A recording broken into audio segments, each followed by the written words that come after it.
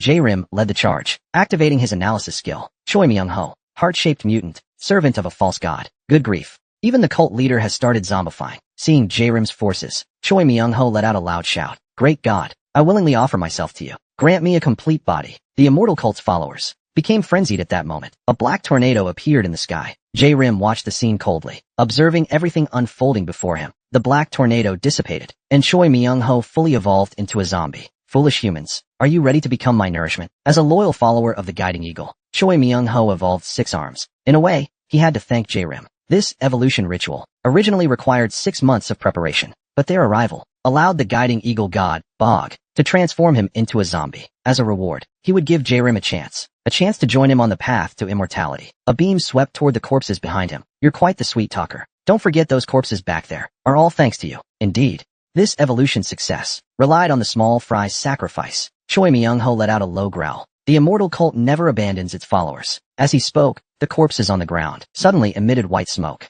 Rise, children of immortality. As Choi Myung-ho's words fell, the dead zombies. This scene triggered uproarious laughter. Choi Myung-ho trembled with rage. You insects, how dare you? He pointed a finger at green hair. With a whoosh, a beam of energy shot out. Just as it was about to hit green hair, J-Rim appeared out of nowhere. The iron chains on his arms deflected the attack. Choi Myung-ho's face darkened. So this is your answer. My loyal followers, it's time to deal with these humans. The zombie thugs charged forward. The humans must be killed too. So Choi Ming-ho launched the assault. His arm chains deflected the enemy's attack. Choi Ming. So this is your answer. My loyal followers, it's time to deal with these humans. The zombie thugs charged forward again, but the human alliance didn't flinch. Guaduba's war vehicle charged in front. Lasha activated her spider robots to charge as well. A massive battle broke out between the two sides. Xylene, Brother Ma, and Ishu quickly closed in on Choi Ming-ho. They exchanged looks, then attacked from different angles. White mist engulfed them. Xylene received a system warning. You have absorbed death mist. Vitality is being drained. Not only that, Ishu also felt her power being drained. Brother Ma couldn't hold his temper. He charged straight at Choi Ming-ho's face. Give me a kiss, baby. At the same time, Ishu's sidekick swung in with a kick. Choi Ming-ho used all 6 arms to block both their attacks. Then Xylene's great blade came swinging in. The three launched a relentless assault. Choi Ming-ho was beaten bloody and bruised, but in an instant, he was fully healed again. You can't kill me.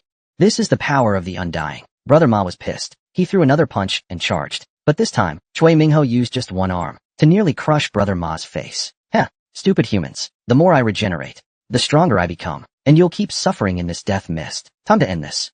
With an immortal and undying body, and a trait that grows stronger when injured, Choi Ming-ho might be the most successful evolved zombie. Unfortunately for him, Xylene is a pure tech-type fighter. He used a special skill, boosting his 3 main attack abilities. combined Devil God Bow with Dominion, and generated Tyrant Body. You think that's it? Think again. Xylene activated Giant Mode. His stew-pot-sized fists rained down like a storm. Chui Mingho's face was distorted from the blows. But more shocking was, his regeneration couldn't keep up with Xylene's damage. Xylene noticed it too, while throwing punches. He also taunted nonstop. Chui Mingho was forced into desperation. He raised his staff for a final counterattack. But in a raw power fight, how could a mage beat a beast? Xylene easily blocked him, and mocked him coldly. Heh, so this is the power of your god. With one charged punch, Xylene sent him flying, leaving a deep dent in Chui Mingho's abdomen. He quickly ordered his minions to shield him, but Xylene wasn't fighting alone. Brother Ma's steel fists and Ishu's dumpling kick combos were more than enough for the thugs. Xylene nodded slightly, ready to finish Chui Mingho. Just then, the enemy activated a magic circle. You who resist the gods, face your cruel fate. Chui Mingho opened his mouth. A stream of black smoke surged at Xylene. Xylene was alarmed. Before he could react, he was hit. But the expected damage never came. He was enveloped in black mist. Only Chui Mingho's blood-red eyes were visible inside. Xylene felt like he entered a black and white world. Suddenly, the system warned. Contact with Paper Hawk's aura detected. The next second, a giant eyeball emerged. Human, we meet again. Xylene breaks out in a cold sweat. Isn't this the big-eyed monster from Zhiying's memory? Have I entered its mental world again? While pondering, the creature releases a white mist. Xylene activates his Iron Chain skill, Massive Explosion, attempting to destroy it. But the effect is less than ideal. The chain links are all blocked by the big-eyed monster, and Xylene's limbs are trapped by the white mist. In this state, Xylene's vitality is rapidly drained. Suddenly, the kingly aura within him begins to resist passively. A massive human shadow appears behind him. The big-eyed monster looks shocked. Who are you? The shadow ignores it, instead speaking calmly to Xylene. Young man, I'll demonstrate this once. Watch closely. The shadow's punch roars like a tornado, striking toward the big-eyed monster's flank. The power of the punch.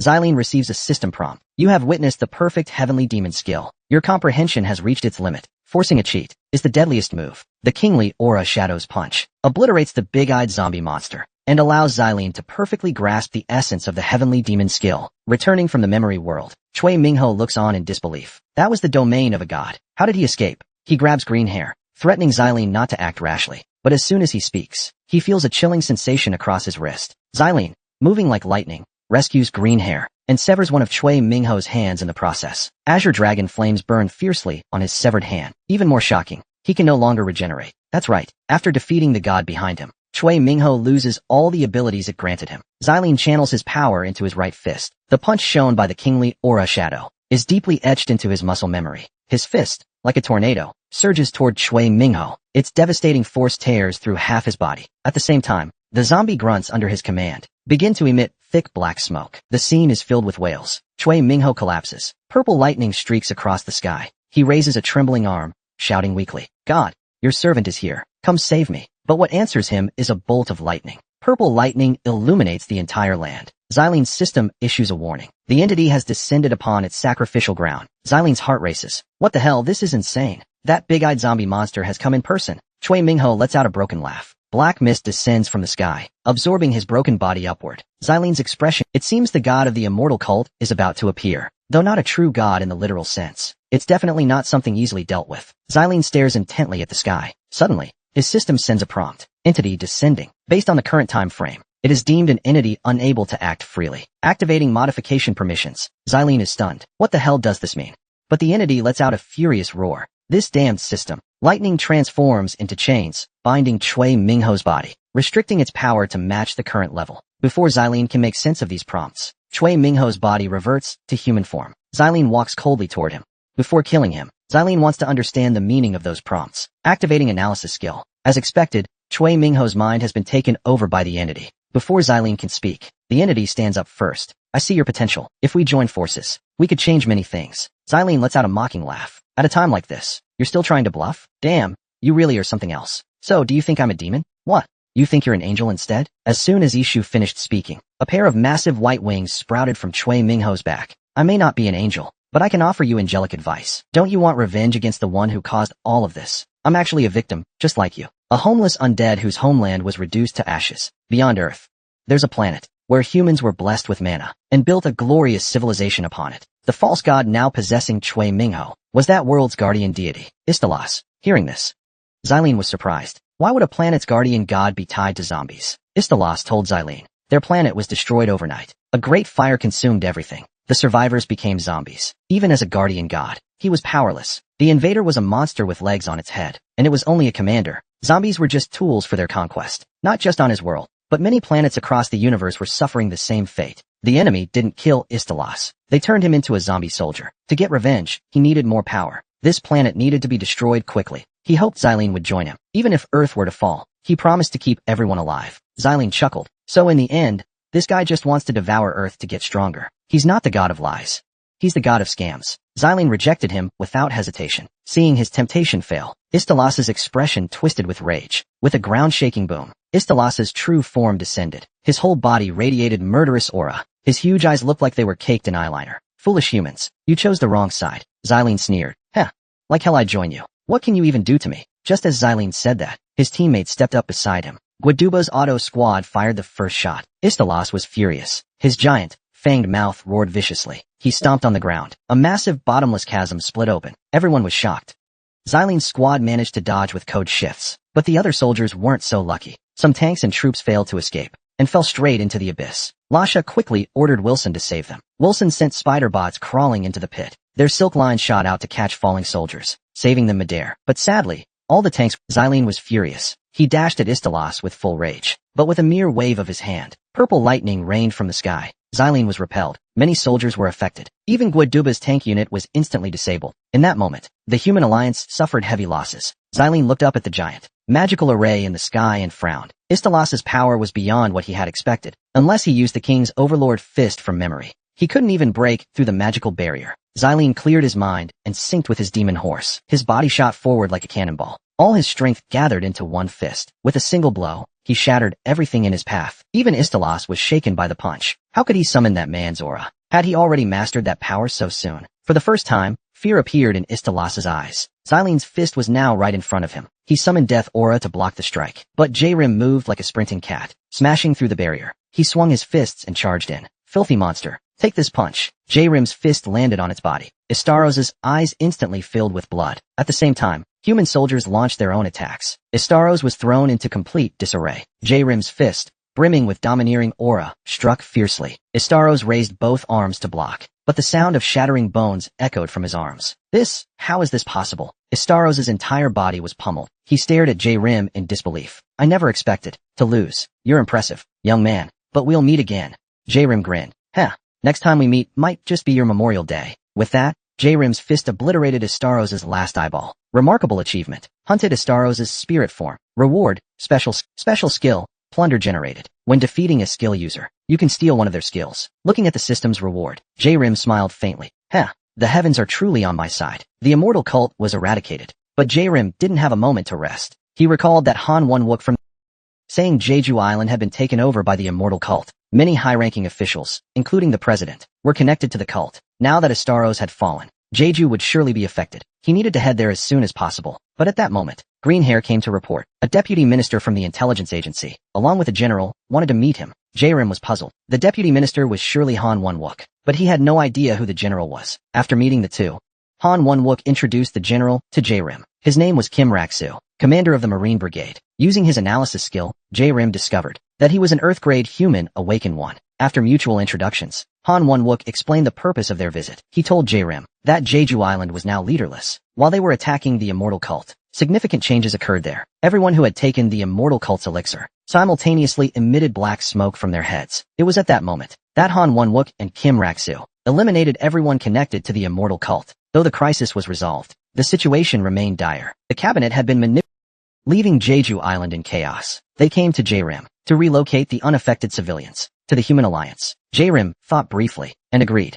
This caught Kim Rak-soo by surprise, as more people meant faster resource consumption. J-Rim shrugged it off. Compared to material resources, human resources were far more valuable, even more advantageous. J-Rim's actions earned the goodwill of both men, allowing him to learn clairvoyance and command skills. In the following period, they transported food to the island, while relocating civilians to the camp. In just half a month, all these issues were resolved. With Kim Rak-soo's addition, soldier training became far more efficient. His command skill fostered strong team spirit among the troops.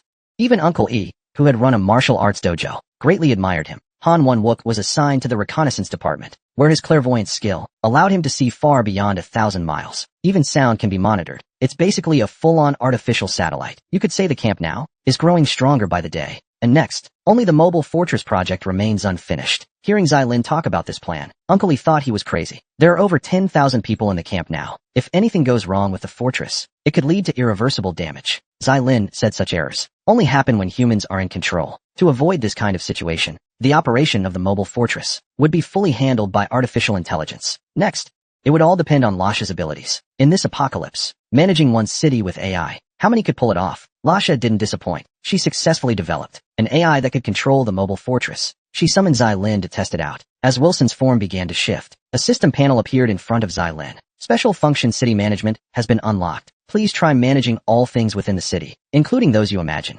Upon seeing this, Xylin's smile became increasingly twisted. Oh my, what a sweet deal. The city map was clearly displayed before his eyes. Wilson told Xylin, wherever he imagined, the map would display that location. Xylin tried activating it. The next second his body arrived at the place in his mind. He looked at his feet in shock. Could this be teleportation? Wilson explained to him. They were currently in a virtual state. Even so, the functions were still extremely powerful. Aside from surveillance, he could also control power, water supply, and defense systems. In this system, Xylin was the supreme ruler of the city. Xylin tried activating the building defense systems. The results were very satisfying. Wilson informed Xylin, even if he was outside the city, he could still manage everything anytime, anywhere. Whether zombies appeared on the outskirts or accidents happened inside, he could respond immediately. After explaining everything, he reported on the mobile fortress's progress. The two arrived at the construction site. Everything was proceeding in an orderly manner. Progress was currently at 60%. 6 of the 8 mechanical legs had been completed. Each leg was made of C-grade alloy. Seeing the plan he once imagined coming to life, Xylin couldn't be happier. Meanwhile, at a stadium in a sealed-off city, a general from Istelos appeared. He chanted softly in the center of the stadium, "My loyal servant, awaken." A crack opened in the middle of the grass. The next second, a wave of pressure shot up. As the smoke cleared, a slowly forming skeletal figure roared as it emerged. Once its body was restored, it knelt on one knee. It looked respectfully at Istelos. "Greetings, great master. What are your orders?" "Caesar, there's something I need you to take care of." As he spoke, Istelos extended his right hand and activated memory sharing. All the images surged into Caesar's mind. "Master, that human you mentioned truly is impressive. How do you wish me to proceed? He is indeed powerful, and I want to possess him." As Istelos spoke, a blade of steel energy formed in his hand. "I shall grant you power free from system restrictions. Go all out." The steel energy expanded, and the entire sky turned blood red. Istelos's smile grew more twisted by the second. "Destroy that man's foundation completely. Leave not even ashes behind." A red glint flashed in Caesar's eyes. "As you command, my master. I won't let you down." A million-strong zombie army charged in fiercely, but the human side only had 3,000 troops. Could this seemingly one-sided battle be won? After removing system restrictions, Caesar donned golden armor and rallied the zombie horde. Xylin received the intel and got a massive headache. According to Han Yuanchu's report, there was only 1 week left before the mobile fortress would be ready. But at the enemy's rate of advance, they wouldn't last a week. Han Yuanchu proposed 2 options: abandon the camp or stop the zombies. Xylin immediately rejected abandoning the camp. Relocating and rebuilding would take far too long. He told Han Yuanchu to request reinforcements from the Player Alliance. After Brother Ma arrived, they held a short meeting. Kim Lishio briefed everyone on the situation. The zombie army was forming a siege. Their numbers reached roughly 1 million. Hearing that figure, everyone gasped in shock. Brother Ma asked how many troops each side had. Kim Lishio held up 3 fingers. Only 3,000. Brother Ma was speechless. He only had 1,000 troops. Even combined, the difference was still massive. Qiao Dafeng arrogantly insisted his troops were elite killing machines. But Kim Lishio countered. The enemy were elite mutant zombies too. At that, no one spoke. Xylin said they didn't need a head-on fight. They just had to hold out a week until the mobile fortress was done. Kim Lishio was sweating nervously. "You really have no idea how weak you are. If they were normal zombies, they might last a week. But these were mutants. And based on intel, the zombie commander was a skeleton knight in golden armor. Even if they killed him, the rest of the million zombies might not stop." Kim Lishio suggested. They had plenty of weapons and ammo. All they lacked was manpower. Why not recruit troops over the next week to expand to 30,000 soldiers? Xylin didn't fully agree. Instead of picking soldiers, let them volunteer. If people fled in fear, it would be devastating for morale. But who would volunteer to risk their life? If they relied on volunteers, they might not gather 30,000, even in 3 years. Still, they had to try. Xylin told Troy to gather all residents in the plaza. When they heard there were 1 million zombies, some of the rookies already wanted to bail. Of course, mixed in were some cowardly opportunists. We'll skip the details here. In short, Xylin used his silver tongue and got 100,000 volunteers. But even so, they were still untrained newbies. This time, could Xylin really defend his camp? These rookies were bold. Even with a million zombies coming, they still dared to climb the walls. Though Old Rome reinforced the walls with wood, and supplies had been delivered, Xylene still felt unsure. Soon, Caesar's zombie army reached the gates. Spotting Xylene atop the wall, Caesar's eyes glowed. The Great Master once said, "Today we'll wipe them out completely. Charge. It's time for the blood ceremony." This time, they really surged like a tide. Xylene immediately gave the order to defend. Guaduba's anti-air cannon fired. Zombie thugs were blasted apart. But to the zombie army, that was nothing. A massive python zombie rushed the wall. Old Rome activated his skill. Spikes on the wall turned to vines, and wrapped tightly around the giant snake. Xylene joined the battle at last, transformed into a magical girl. The moment the transformation began, the zombies fell into chaos. However, Caesar remained completely unfazed. To destroy J-Rim's camp, he had deployed 10 legions this time. Today's attack was merely one of them. His forces were more than sufficient, and he still had a secret weapon up his sleeve. The defense battle reached its third day. The ground beneath the walls was littered with corpses. Many soldiers were showing signs of exhaustion. Their ammunition was already 90% depleted. Even Elder Yongchun was barely holding on. The zombies' attacks were relentless. If the wall repairs couldn't keep up, the camp would soon be overrun. Fortunately, morale was still intact, but at that moment, a green zombie emerged from the stone nest. With every step, it left behind a puddle of corrosive green liquid. J-Rim sensed something was wrong. He ordered everyone to target the green zombie. Bullets rained down. But the zombie small fry desperately shielded the green zombie. Asterisk bang, a bullet struck the target. The next second, the green zombie exploded. Its liquid splashed onto the small fry, instantly corroding them. J-Rim was about to warn the others, when another explosion rang out. Wall 9 was being melted. It needed support. Wall 8 urgently required repairs. Wall 7 was also failing. The corrosive liquid lit up J-Rim's face. He finally realized. The zombies had been wearing down their stamina. To set the stage for the green zombie's devastating effect, breaching the walls in one fell swoop, Elder Yongchun trembled, telling J-Rim he was out of mana. J-Rim gritted his teeth in frustration. At this point, they had no choice but to activate the emergency plan. Evacuate civilians to the underground. Kim Raksu warned J-Rim. Even hiding underground wouldn't protect them from the corrosive liquid. J-Rim made up his mind. Looks like we need to take the fight to them. The best defense is offense. Let's hunt that guy down. The best defense is offense. After the zombie army deployed the corrosive zombies, the walls were melting away. The maintenance can't keep up anymore. If we keep hiding in the city to defend, it's only a matter of time before the city falls. Xiling led everyone to open the gates and charge out. Caesar sat calmly at the rear of the army. When he heard the gates had been opened, he thought it was the effect of his green zombies. But his subordinate told him, the human alliance launched the attack themselves. That caught him off guard a bit. In his opinion, their move was no different from a goose diving into an oven. On the other side, Bodo 8's vehicle squad led the charge. After activating the vehicle modification skill, 4 sets of chainsaws extended from each side of the vehicles. Even Guangto Chang couldn't help but exclaim at the expertise. The chainsaws wildly shredded zombies. Bodo 8 ordered the formation to spread and push forward on both wings. Xiling followed closely behind. Iron chains swept through the enemy ranks. In an instant, flesh was flying everywhere. Screams filled the air. A yellow-haired zombie with green grindstone skin charged into the battlefield, pounding his chest with a mace. But before he could even finish his roar, a pair of giant feet powered by 250 horsepower came crashing down on him. It was Mag, who had activated his gigantification. He landed like a bomb. Where the foot landed, the earth shattered. At the same time, Uncle E and Ling E also refused to be outdone, using their skills to clear out. As for the weaker, ordinary zombies, they were handled by human soldiers. Caesar coldly watched everything unfolding before him. He hadn't expected a legion to be wiped out this fast. Suddenly, a familiar and threatening presence surged through his body. A crushing force surged toward him. Where the punch landed, the zombies turned to ash. Caesar's subordinates were stunned. Is this even human strength? Caesar remained composed. He clapped with a sinister smile. Not bad, not bad. No wonder he appreciates you so much. If things had gone according to plan, I would have regretted your wasted potential. So I'll offer you one final kindness. Caesar slowly stood up from his throne of zombies. I was going to kill everyone except you. But now I've changed my mind. Since you dared to charge in, then I ought to give you a chance. Accept my contract seal, and I'll spare your life. Even after being punched in the face, this guy still had the nerve to act self-righteous. Mag responded with an internationally recognized friendly gesture. Since that's how it is, there's nothing more to say. Caesar turned to his subordinates and said, Maggot, you'll take over leading the legion next. Don't leave a single one alive. Even if it's an egg, crush the yolk too. His subordinates accepted the order and left. Caesar raised his weapon and shouted. The ritual begins. A massive black sphere rose from the ground, separating Xiling and the others. Caesar's eyes turned bloodshot as he spoke. Naive humans, welcome to my birdcage. This necromancer is actually no simple foe. The mount he summoned was a unicorn. Caesar unleashed a black energy barrier to trap Xiling inside. Looks like one of us isn't walking out today. Xiling swung his iron chains, trying to break the so-called birdcage, but it was completely useless. Caesar told Xiling, that if he didn't make a choice soon, all his friends would become zombie feed. With a wave of his hand, a massive magic circle appeared beneath his feet. Remember my words. Inside this birdcage, I am the ruler. A dark unicorn burst out from the center of the formation.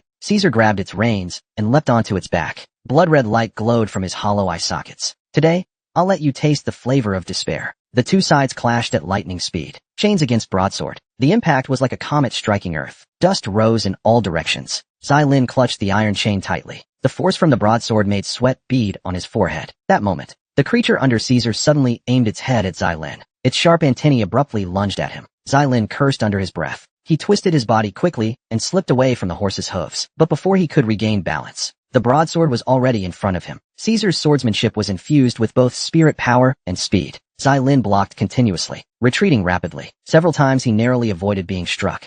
Caesar stopped and sneered mockingly. Heh, is that all you've got? Take a look behind you. Your friends are nearly all dead. That's right.